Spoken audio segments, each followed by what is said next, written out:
About 5 minutes. Hey, Mark, Dana. Mark? Hey, Marjorie, how are you? Mark, we're going to pull you on the screen. JP's going to pull you on the screen when we announce the classification switch. Is that the end of the program or the beginning?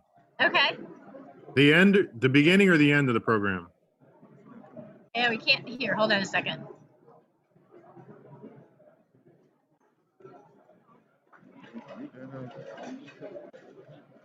Is this muted? I can hear. I can see him talking. Yeah, is it going to be at the beginning or the end of the program? Oh, it's Mark. Yeah. I think you're at the beginning of the program. Okay. Yeah, you'll be. Marjorie said you'll be right after the introductions. Thank you.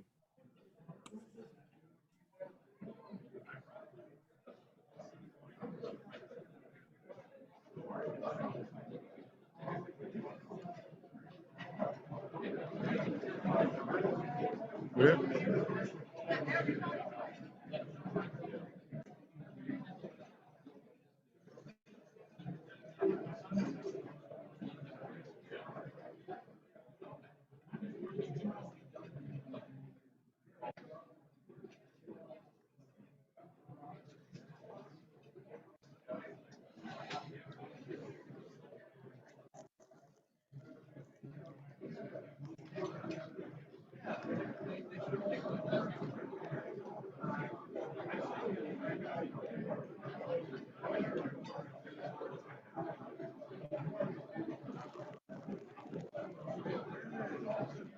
Hmm?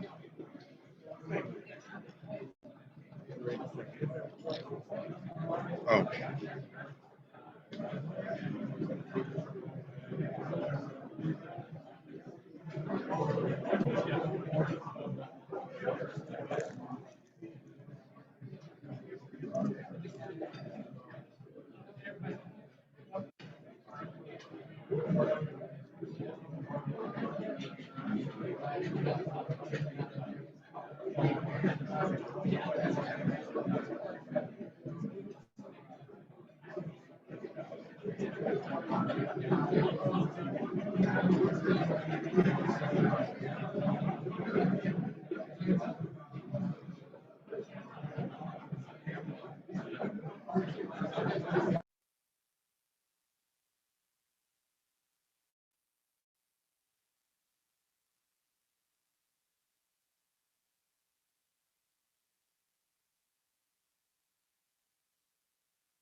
put up and you We'll want? start with the book cover. Okay.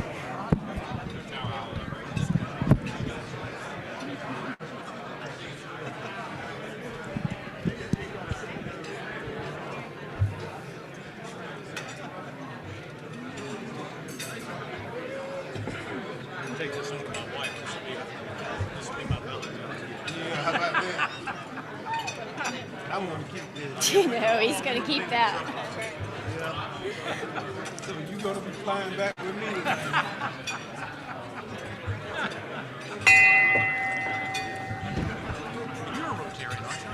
Happy Valentine's Day and welcome to the Rotary Club of Savannah's February 14th, 2022 meeting. Our song leader today is Zoe Zaritis. Did I say that right? Okay. Nicole! I'm sorry, that's Zoe. We're introducing this. Okay, we're going to start this again. Our song leader today is Nicole Zaritis. Good. She is a Grammy-nominated jazz artist who performed at places like Birdland Jazz Club, 55 Bar, and the Litchfield Jazz Festival, and the Savannah Philharmonic Phil in the Park. Nicole was the 2021 gold medalist in the Americans Tradition competition and will be back for the finals on February 25th. Come on up. Hey. Oh, say, can you see by the dawn's early light what so proudly we hailed at the twilight's last gleaming, whose broad stripes and bright stars through the perilous fight, oh, the ramparts we watched were so gallantly streaming, and the rocket's red glare, the bombs bursting in air, cleaved through the night, that our flag was still there. Oh, say does that star-spangled banner yet wave?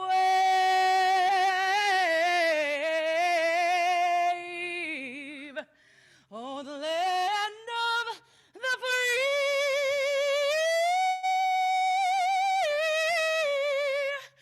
and the home of the brave.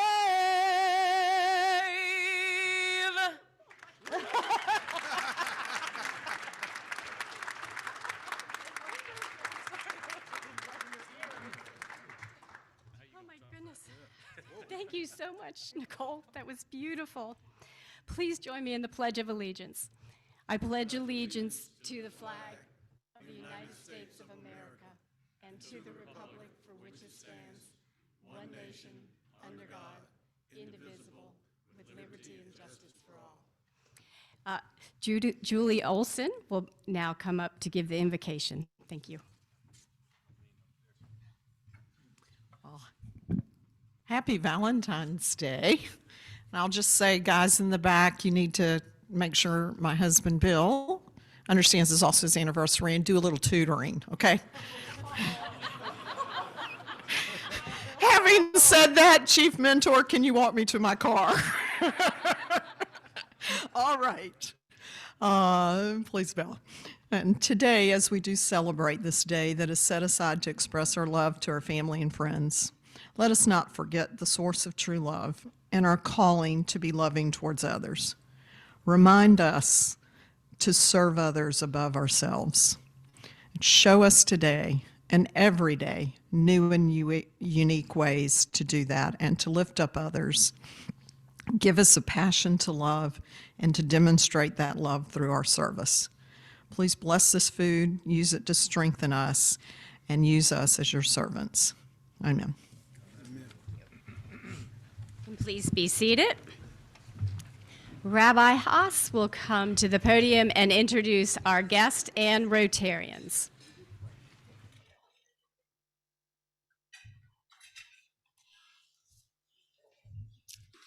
Happy St. Valentine's Day, everyone.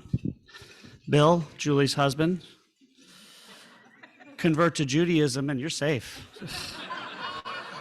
15% off if you're a member of this Rotary. Just like, yeah, thank you. I want to thank our president, Marjorie, for giving me this bag of kisses on St. Valentine's Day, even though I'm Jewish and I'm allergic to milk really deathly. So she's trying to kill me physically and spiritually. So thank you for that. And as you know, many of us don't celebrate it because we're Jewish. In the Jewish world, we call it Valentine's Day. So that's what we call it, Valentine. Or in my house, the day you better darn well give me flowers and chocolates. I don't care why. But my wife didn't use the word darn, interestingly enough. I will also mention some other names of the holiday. All the Jewish doctors call this Diabetes 2 Promotion Week. It's really nice. And Zoe Rinker over there, who is from Savannah Tree Foundation, congratulations. She calls it the day they kill my people. So I have to do that, right? How was that? I just got that one now. So welcome to everybody who is visiting. Welcome to Ray Raybeck, visiting Rotarian, please rise. Welcome to Todd Friesman and Penny Friesman from West Chatham Club. We're proud to have you here. Welcome to Jerry Thomas from Savannah South and his daughter Amelia Thomas from Atlanta. Please rise so everybody can see you. Welcome to all of our guests. Kim Bockins, Suin. It could also be Schwinn or Sin. Suin, okay. And if it is Sin, just call me and I'll help you with that. No worries. Along with Dan Suin, guest of Diana Morrison, and Alan Westbrook, guest of Todd Baird. I think I got it right this time. Did I get it right this time? What is it again? Bayed. Sorry about that. Keep doing it. Yeah, please do that. I asked Marjorie how to pronounce it. She's the one who told me that. So she had Sonny Seals, who is a guest of Paul Presley, Rob Rinker, who is the husband of Zoe, and although the host name is Steve Chick, and then Paul Threlkeld, all right, who is a guest of Matt West. Please give him a big hand, everyone. Thank you, Rabbi. I'd now like to have our incoming district governor, Todd Friesman, come to the podium for an announcement.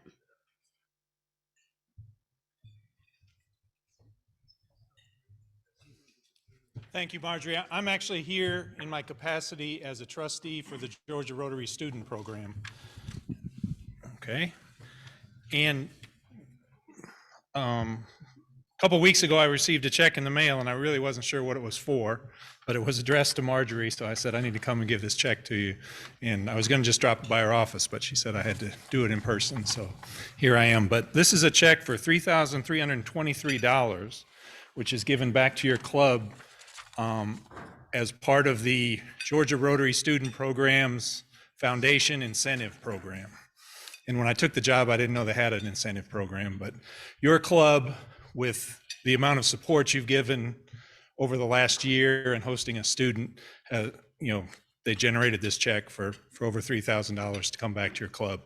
And so on behalf of the trustees and the chairman, Bert Guy, I would like to give you this check. Awesome, thank you very much.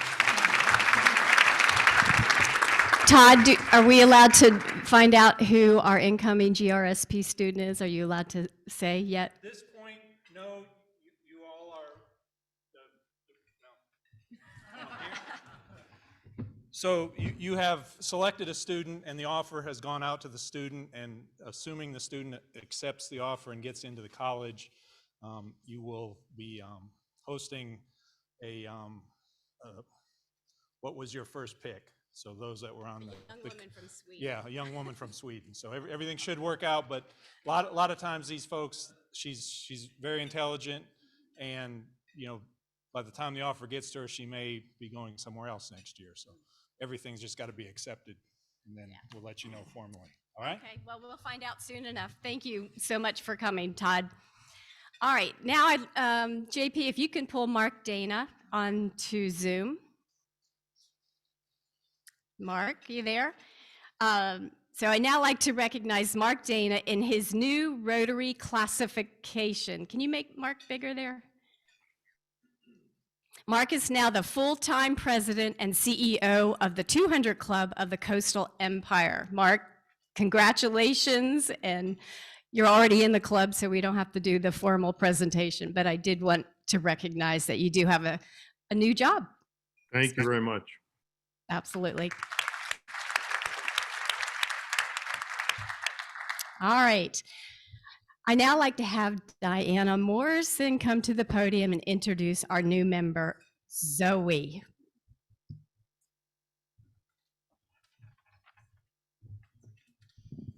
It's great to talk about people that you love on Valentine's Day. You know, it's really an honor always to introduce somebody at Rotary, but it's really an honor when you really feel like that person is special to you, as is her family. And I really appreciate all of them showing up today to be supportive of Zoe as she joins our club. As y'all know, Zoe has already been huge for us in helping us with the project for Wormslow. And she's been here, so you feel like you've seen her, but today is her official induction day. So I'm happy to tell you that Zoe came back home to Savannah, where she loved and was raised, and went to Chatham County Public School Systems. And she's the director now, as you know, of the Savannah Tree Foundation. She dual degreed at Yale, so she's pretty smart. And now listen to what she did. Anthropology, international studies, with a focus on political and economic analysis. After college, Zoe moved to Baltimore, Washington, where she fell in love with urban policy and planning. For several years, Zoe worked to improve communities and environment through jobs, NeighborWorks America, the city of Baltimore, as head of the Deconstruction and Demolition Division, and a real estate research startup as research director. In those roles, she tackles such issues as access to green space, affordable housing, and smart growth, all issues at the forefront of us here in Savannah and Growing Pains. She moved back to Savannah in 2019 to take on her current role at Savannah Tree Foundation. She's grown the organization, for those of you who have known it before and know it now, but she has tripled the full-time staff members, led the first major rebrand, which I was very proud of because I am a little bit of a snob when it comes to that. And the nonprofit had never done that before. She's broken all the fundraising records in 2 of the 3 years under her leadership. And don't forget, we have a global pandemic going on while she did it. Most importantly, her work with the Savannah Tree Foundation has given her the opportunity to collaborate and partner with a diverse group of Savannahans, striving to make Savannah the best place to live, work, and play. Zoe is passionate, and I mean passionate, about protecting and growing the future of Chatham County's urban forest, one of the most valuable assets, and working to ensure a sustainable Savannah for years to come. Some of the things that, just a couple of them that she has really been shining in is Georgia Tree Council's Rising Star 2020, Savannah Magazine's New Guard, class of 2021. Zoe loves Savannah, and she loves her family, and she loves trees. She lives here with her husband, Rob, who you heard introduced a little while ago, her mother, Kim Baca Suen, and her dad, Dan Suen, their dog, Charlie, and most importantly, Asa, their 9-month-old son. Please help me welcome Zoe.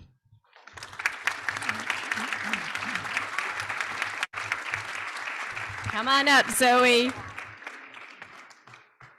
I do believe she's probably the youngest member of our club. Elizabeth? Oh, well, so anyhow, we are very excited to have you as a member. Of course, you've been coming this whole year since we decided to raise money for Wormslow. You know how this goes. You wear this for 6 months, and then there'll be an orientation. And please help greet the members at the door. And what committee do you think you'll be on? So social media. Okay. Very good. So Rotary says, together we see a world where people unite and take action to create lasting change across the globe, in our communities and in ourselves. Please rise and welcome Zoe Winker. Thank you.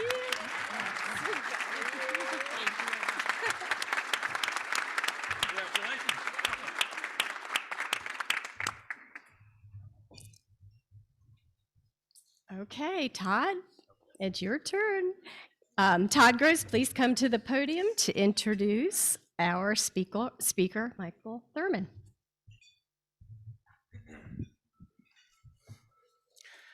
Thank you, President Marjorie. Well, this past Saturday, February the 12th, marked the 289th anniversary of the founding of Georgia. The man who founded the colony, James Edward Oglethorpe, was a visionary leader who had a dream for a better world, free from the ills of modern society. And like General James Edward Oglethorpe, today's speaker is a visionary leader who has worked over the course of his distinguished 36-year career in public service to create a better Georgia. Michael L. Thurmond was born in Athens, the descendant of enslaved people and the son of a sharecropper. He graduated with a BA degree from Payne College and then earned a law degree from the University of South Carolina.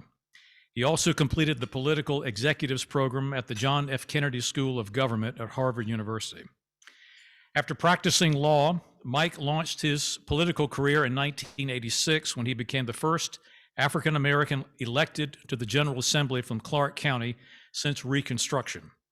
From there, he went on to serve as the director of the Division of Family and Children Services, directing Georgia's historic transition from welfare to work, helping 90,000 families move into the workforce. 3 terms as state labor commissioner, the first Black Georgian to ever win statewide office, interim superintendent of the DeKalb County Schools, Democratic Party nominee for the U.S. Senate in 2010, and since 2017 as the CEO of DeKalb County. In addition to being a skillful and inspiring leader, Mike is also an accomplished lecturer and author. His first book, Freedom, Georgia's Anti-Slavery Heritage, 1733 to 1865, won an award from the Georgia Historical Society. He served 4 terms on the board of the Georgia Historical Society, during which time he helped our institution to tell the full story of our state and nation's past. Over the years, he and I have collaborated on many projects, and he's been especially instrumental in expanding the Georgia Historical Society's Historical Marker Program. Mike is now working on a new book about Oglethorpe and slavery, which will be published by the University of Georgia Press. In addition, in recognition of both Black History Month and the ongoing Georgia History Festival, we couldn't think of a better time for him to come and share his research with us. And if you like what you hear today, I would invite you to hear Michael again at the Southeast Georgia Leadership Forum, which will take place on February 28 and March the 1st, 2022. Now, Mike will be speaking on February 28, and if you would like to come and hear him again, here are some flyers, and Mike Trainer has got those over here. So please be sure and see Mike and pick up one of those. Please join me now in giving a warm Rotary Club of Savannah welcome to the CEO of DeKalb County and my friend, the Honorable Michael Thurmond.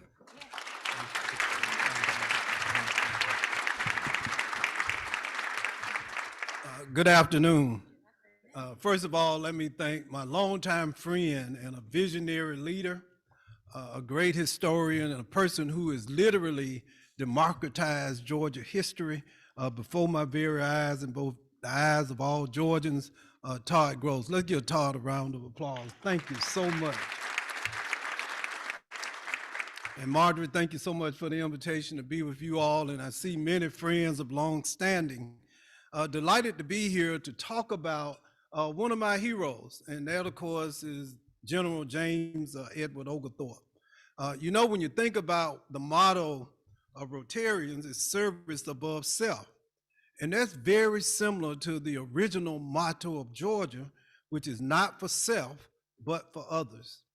The Rotarians, as well as the trustees who founded our state, understood the importance of service of helping others and providing all citizens with equal access to opportunity. Now, James Oglethorpe is a unique person, and I know people I've actually spent more than 25 years working on this book, but I've done it away from public inquiry. It was like building an airplane in a garage. And so here I am 25 years later, taking it out to see if it will actually fly. And consequently, because history wars are raging right now, I'm basically putting my life on the line as if this was an airplane. But let me go back to the beginning. Back on October the 9th, 1996, I was a member of a delegation who traveled to England to celebrate the 300th anniversary of Oglethorpe's birth. I was a member of the delegation. There were approximately 60 Georgians, many of them from Savannah, Augusta, Atlanta, and others. We were there, and on the last day of the visit, we went to the village of Cranham, to the Parish Church of All Saints, where Oglethorpe is buried, he and his wife, Elizabeth. And I was surprised to learn that he's actually buried beneath the floor of the sanctuary.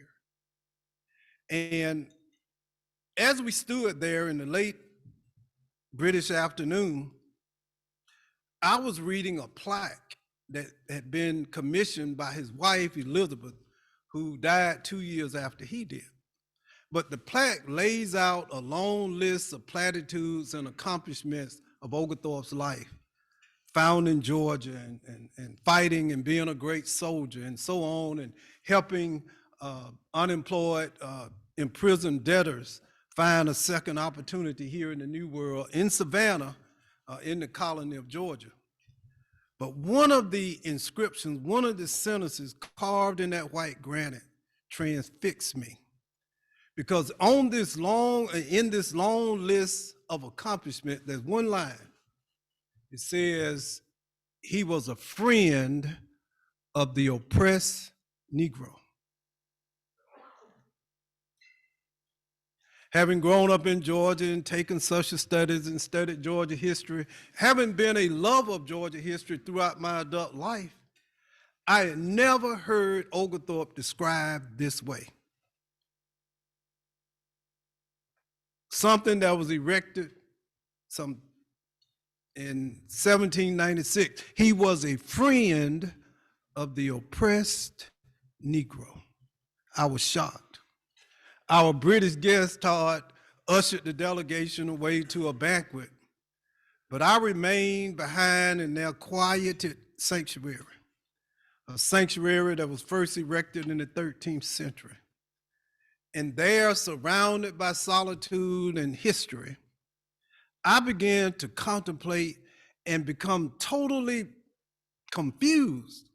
How could the father of Georgia, James Oglethorpe, be described as someone who was a friend of enslaved Black people? At first, I considered it a misstatement, a lie, an exaggeration. So what I decided to do on that day, I made a pledge to my known and unknown ancestors that I would seek to determine the veracity of this statement. And so some 25 years later, I emerged from my garage with a new narrative and a new idea based on research that James Oglethorpe was not just the father of Georgia. He not only advocated for indebted citizens, he not only fought the Spaniards, but James Oglethorpe, the father of Georgia, was also the first abolitionist. Consider that. James Oglethorpe, the father of Georgia, the first abolitionist. Paul Presley knows this better than I know this. And so how in the world could this be that here in Georgia, here in the heart of what became the Old South, that this founding father would have had the vision, the morality, when slavery was accepted on every continent, including Africa, on the face of the earth, when millions of human beings toiled in forced labor, one man, one person stood up in the wilderness of North America and opposed the enslavement of Africans. You know, and I know that Georgia, the last of the 13 original colonies, so-called, was the only colony, only British colony, where slavery was prohibited by law.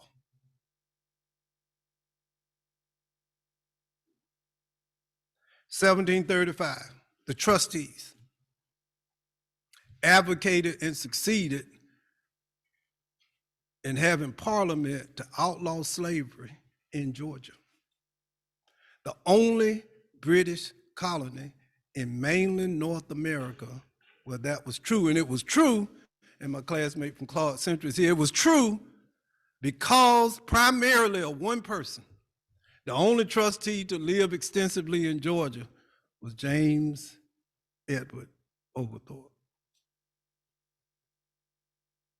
Paul Presley has a petition, and it's at the Historical Society. He has a copy of it, where in 1739, the settlers in the colonists in Darien and Ebenezer, the Germans and the Scots who came, signed a petition and said that not only did slavery create security, military weaknesses, that it was immoral and against the gospel of God.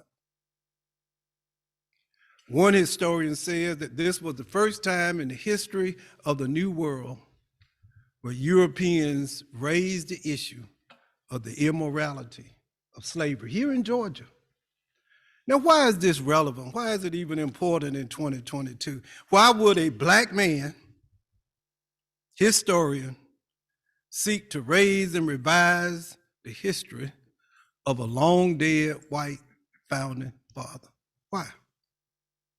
The reason is clear, my friends, is that in a moment in time in our history, we are divided along political lines and racial lines, where we are divided over our narrative and interpretation of history.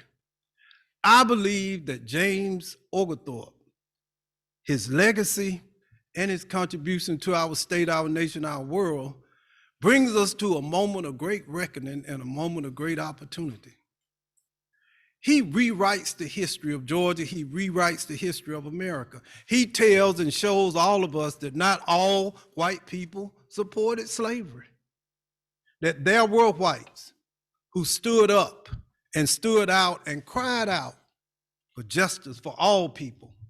And we know the story of Tamatecha. It wasn't just Blacks.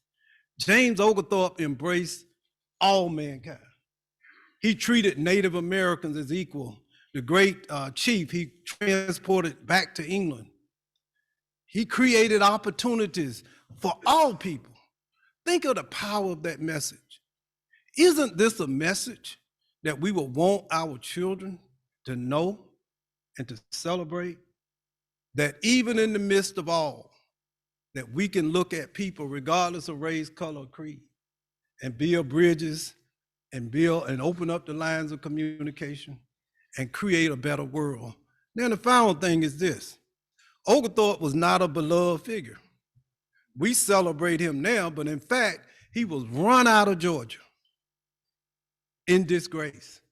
He was sent back to England to face a court-martial that could have been a capital offense, because not everyone embraced his ideas of asking people to live by their own labors, to let every man and woman benefit from their toil, and to give people who may be unemployed or poor a second chance. Not everyone appreciated that. Thank God he was found innocent.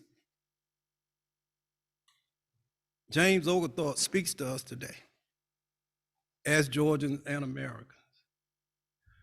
Let us embrace what is a portion of the Rotarian motto, but also the Georgia Creed. Not for self, but for others. Not for political parties, but for others. Not for progressive or liberal or conservative, but for others. not for red or blue, not for white or black, not for rich or poor, but for others. We are the inheritors of Oglethorpe's original vision for Georgia. Savannah is the ground where the seeds were planted.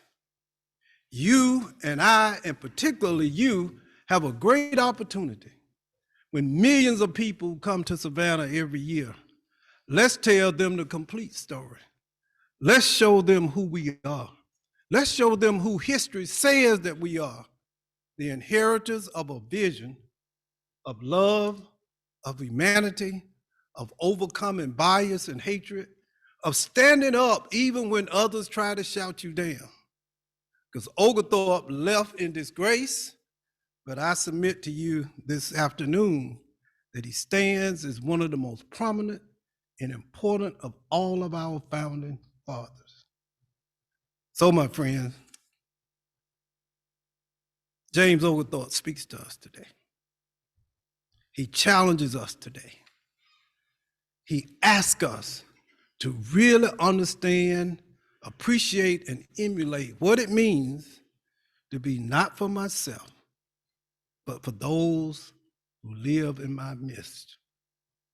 So I leave you with what I think is a part of Oglethorpe's vision, and it is a new vision for Georgia that embraces the original vision, a vision of Georgia not separated by North and South, the vision of Georgia not separated by Black or Hispanic or Asian, the vision of a Georgia that when it comes to educating our children will not allow ourselves to be separated, not even between Republicans and Democrats. I'm convinced beyond all reasonable doubt that if we will embrace the dream that Oglethorpe dreamed, if we will continue to work together, to play together, to laugh, and even cry together, we can build, we will build the Georgia that Oglethorpe dreamed about. A Georgia that's not two, but one. One Georgia, one great Georgia, for one great people, embracing one great vision that is about others and not ourselves. Thank you.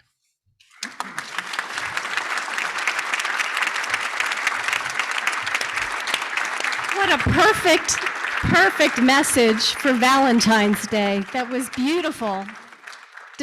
Paul, anybody have any questions? Come on.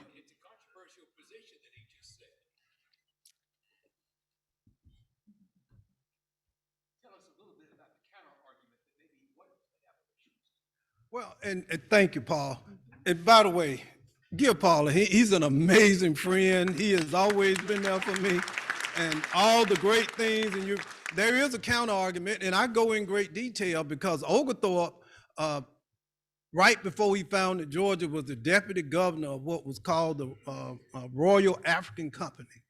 And it was basically a slaving corporation. And the Royal African Company enslaved some 300,000 Africans and transported them here to America. It was a slaving factory. That's what it was. And for a brief time, he was the deputy governor of the Royal African Company.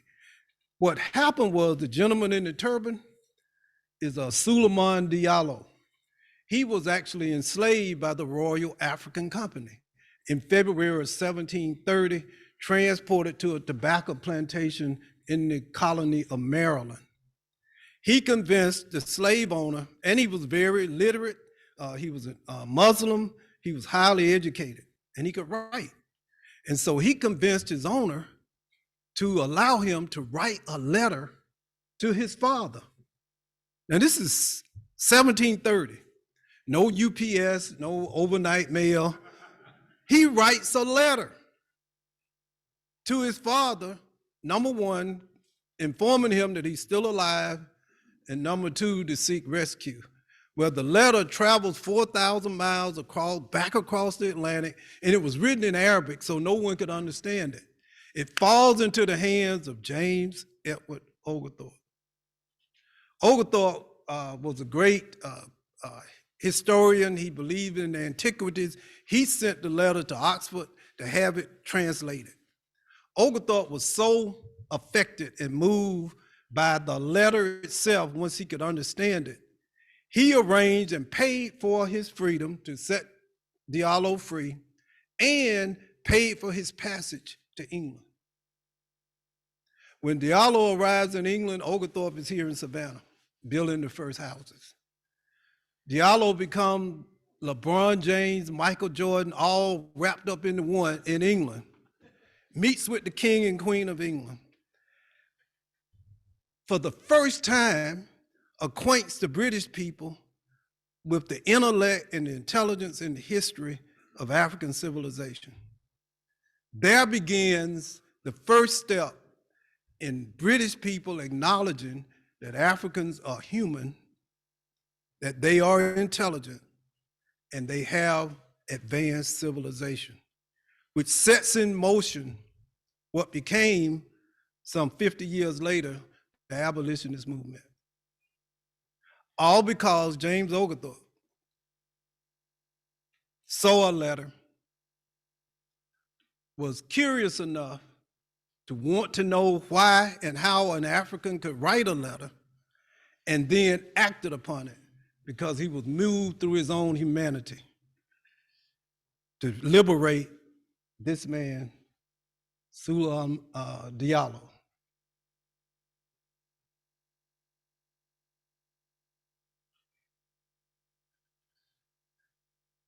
There are those who say, yeah, but he was working for a slaving company. He quit the slaving company right after that. He resigned immediately. And at that moment, he started the journey from awareness, reading the letter, to anti-slavery, to abolitionism.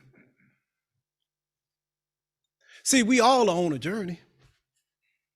We don't end up where we would start. I mentioned my classmate here from Clark Central High School. And we became classmates in the fall of 1971, right?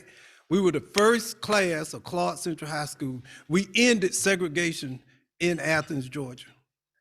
When I was 18, that fall was the first year I had ever had the opportunity to have a conversation with a white kid. I grew up in a totally segregated environment. That's where we started.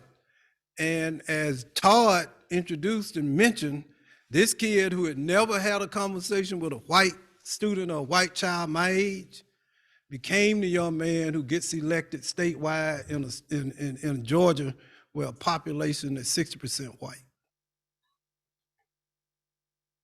What Oglethorpe did is that one of the challenges we have to face is you can't judge people by looking at them simply at a snapshot in time.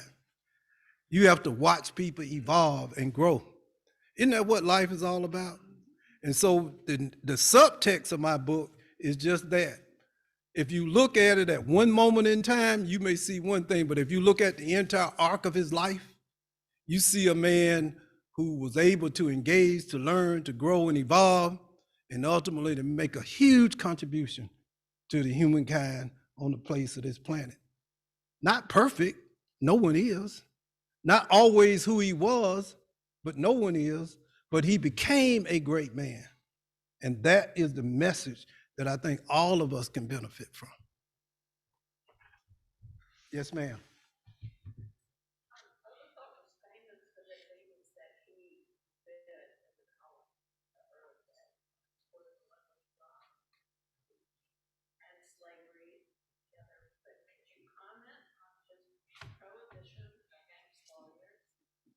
Well,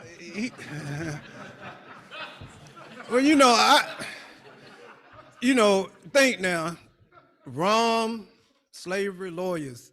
Nowhere in the world I would have ever been in colonial Georgia because I'm a lawyer, I'm Black, and I like rum. But anyway, but no, that was the whole point. He wanted to create this utopian society, and he saw lawyers or litigation as part of the problem, where people couldn't just work out their issues and be more collaborative.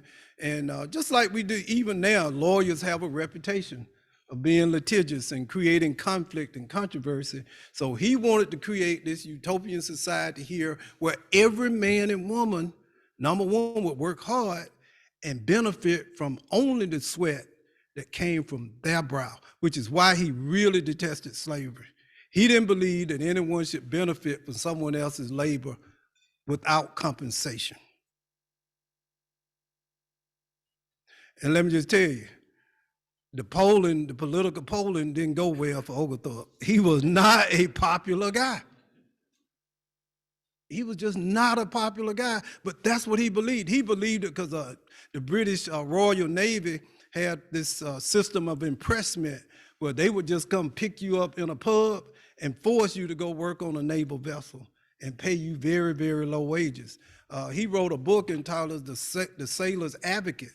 He was against that. He didn't believe that that was right because he said that was a form of white slavery to force people against their will to work for low wages on British ships. That's how he first became famous as a member of parliament. The whole idea of bringing Tamachichi, the reason he was friends with him is because he was really friends with him. He saw him as a human being. And we celebrate, I was at a Georgia Day event when we celebrated that relationship. We underestimate what he was really seeing because very few people in the early 18th century England saw Native Americans as worthy of humanity. But he was different.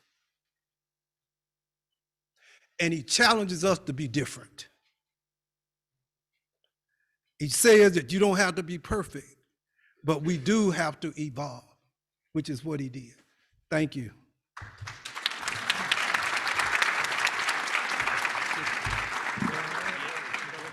That was sensational. So 300 years ago, there's a tree that started growing called the Candler Oak, and this is a seedling. It's about the same time Oglethorpe landed, probably. Thank you.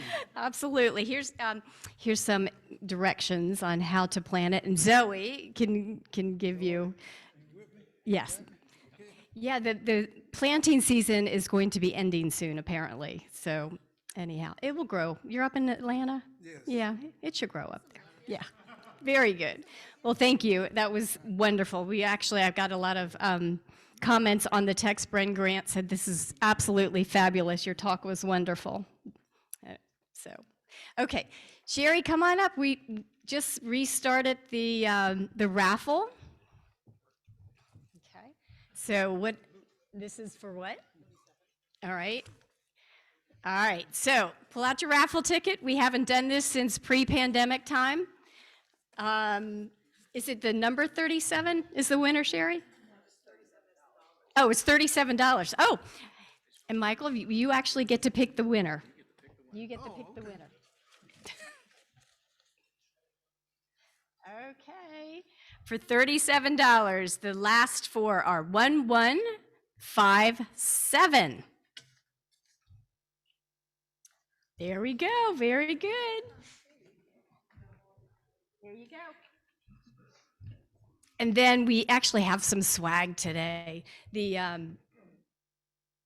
This is the Ghost Pirates. They've got a baseball hat, and we got a puck and some other stuff in here. So we're going to have you pull another ticket.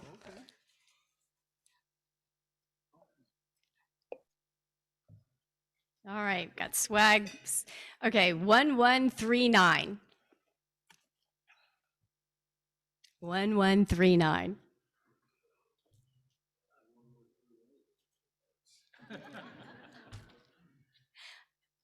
No, one. All right, let's go ahead and pick another one. And then we got a box of chocolates too. Okay, that 1122. 1122. Roger, you get swag. Here you go.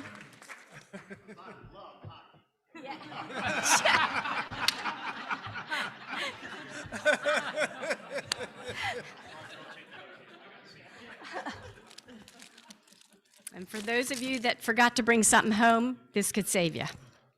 All right. 1112. 1112. Frank, all right, very good.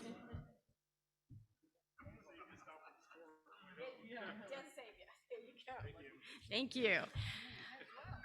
Okay, and Sherry, thank you so much for organizing that and leading that. So I appreciate the leadership in that. Okay, now we've got 7 announcements. And so last Friday, SCAD's Savannah Women of Vision honored Sarah Mill Hodge, her philanthropy, and the Hodge Foundation. And Dr. Paul Presley, who's the chairman of the Hodge Foundation, accepted this really huge award. And we have a minute-long video, JP, if you can play that. She did so much in this community. It was amazing.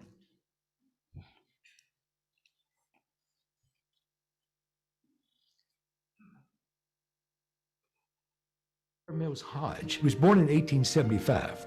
Her father is a very successful cotton broker who lived on Hall Street with a beautiful house that still exists today.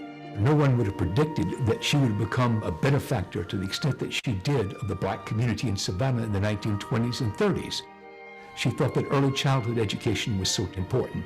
She created the Hodge Memorial Daycare Center, which still exists today. And from there, she went and created the Mills Memorial Home for Elderly Black People. And then one after another, she set up a foundation shortly before her death, and that foundation has continued to give and give. She had empathy, she had compassion, she had eyes that could see 360 degrees. When she passed away, there was not much coverage in other newspapers, but in the black newspaper, she was called the Angel of Savannah, and indeed she was that. Paul Presley, congratulations. Mm-hmm.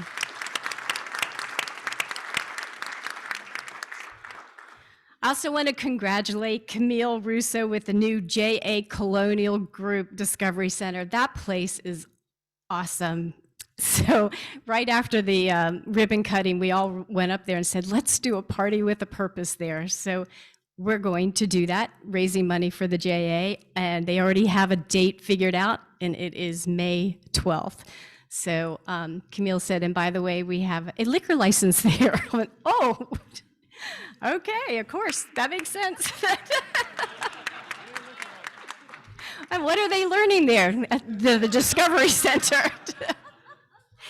So, okay. And it looks like we have 4 Rotarians that have expressed interest in traveling to Belgrade on behalf of our club's donations for the robots.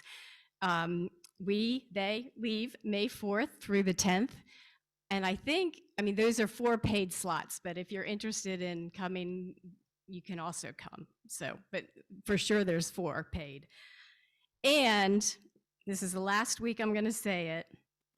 This Saturday, I really, really hope to see you out at Wormslow. We've got 30 trees that we have to place into the ground. We raised a lot of money, and they're really heavy. I'll be there. I'll do all 30, but I really hope y'all can join me. I know, Elizabeth, you are SVP. So it starts at 12, and we have a ceremony for about 15 minutes, and then Zoe's going to show us how to put them into the ground, and off we go. So anyhow, just show up. You don't have to RSVP. Just show up and help, and that would be great. And what? And admission is free. Usually it costs money to get into Wormslow, but you can get into it free this weekend. So we hope to see you there. Next week, we do not meet, so see you in 2 weeks. And did you know that Thomas Edison was a Rotarian? Meeting adjourned. I